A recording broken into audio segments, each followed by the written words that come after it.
आज की वीडियो में फिल्म पहला पहला प्यार जो कि साल 1994 में रिलीज हुई थी। इस फिल्म के निर्देशक थे मनमोहन सिंह।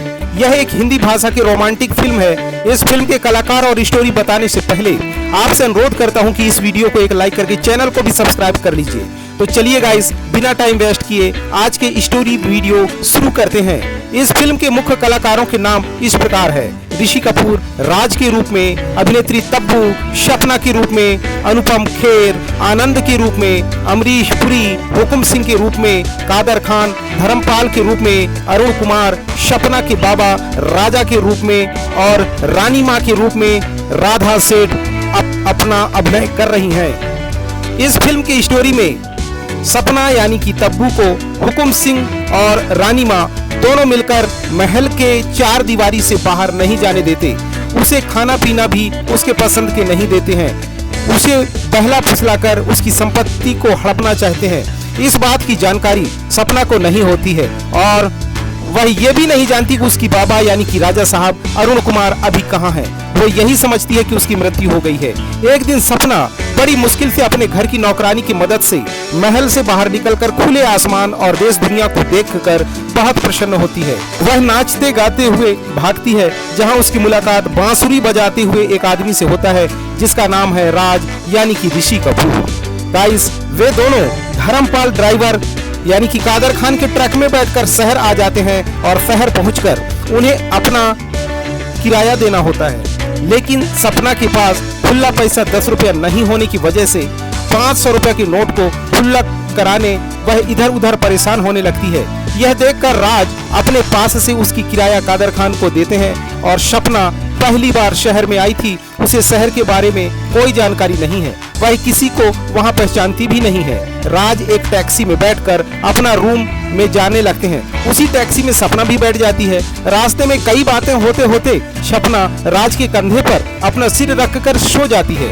राज धीरे से उतरकर टैक्सी ड्राइवर को कहता है, आगे नारी निकेतन है, तुम इसे वहां पर छोड़ देना। यह कहकर वह अपना रूम में पहुंच जाता है। कुछ समय बाद सपना भी राज के घर के सामने पहुंचकर बैठ जाती है और राज के साथ ही रहना चाहती है। लेकिन राज बहुत नाराज होता है, उसे भगाने की कोशिश करता है, उसे डांटता है, लेकिन वह कहीं नहीं जाती। रात्रि में सपना को जोर से भूख लगती है तो उसे ढाबा में लेकर जाता है। खड़े खड़े वहां पर वो दोनों खाना खाते हैं। उसे राज के साथ वक्त गुजारना अच्छा लगता है। उसे ये भी नहीं पता कि चाय बनाने में कितना दूध और पत्ती शक्कर डालनी पड़ती है। वो तो 5 लीटर दूध की चाय सिर्फ 2 लोगों के लिए ही बनाती है। फिर राज उसकी बुद्धि पर तरस खाकर उसे घर से भगाने को कहता है। वह बरसते हुए पानी में घर छोड़कर भाग जाती है, लेकिन राज के दिल में उसके लिए दया आती है और उसे ढूंढकर घर ले आता है। तब आनंद यानी कि अनुपम खेर से उसकी पहचान होती है। आनंद न्यूज रिपोर्टर है। अपने मालिक के पास जाता है तो उसे सपना नाम की लड़की के बारे में न्यूज छापने का काम मिलता है। वह बहुत खुश हो जाता है। इस काम के लिए उसे मोटी रकम मिलता है।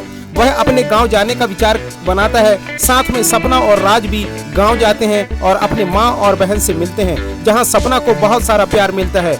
उसे वह गांव अच्छी लगने लगती है। कुछ दिन बाद उसी गांव के कुछ लोग आकर राज से कहते हैं कि बेटा, हुकुम सिंह गांव की जमीन को अपने कब्जे में कर लिया है, आप ही कुछ करिए। यह बात को सुनकर सपना राज को बिना बताए अपने महल में पहुंच जाती है और उन किसानों की जमीन को वापस कराती है। इसी बीच आनंद और हुकुम सिंह फोन से बात करते हैं कि सपना हमारे पास है, मुझे 2 लाख रुपए चाहिए। यह बात की जानकारी जब सपना को होती है कि राज और प्रेम सौदागर हैं, ये सही प्रेम करने वाले नहीं हैं, तब उसकी चाहत धीरे धीरे कम होने लगती है। लेकिन राज को ये कुछ भी पता नहीं होता। वो तो प्यार में डूब गया था, उससे मिलना चाहता था। फिर साधु पंडित के भेष बनाकर सपना के महल में पहुंच जाते हैं, जहां सपना की शादी गुलशन ग्रोवर से होने वाली थी। सपना को यह शादी बिल्कुल मंजूर नहीं था, क्योंकि गुलशन ग्रोवर की सारी बुराइयां सपना अपने कानों से सुन चुकी थी। जैसे ही राज को पंडित के वेश में देखती है तो सपना खुश हो जाती है।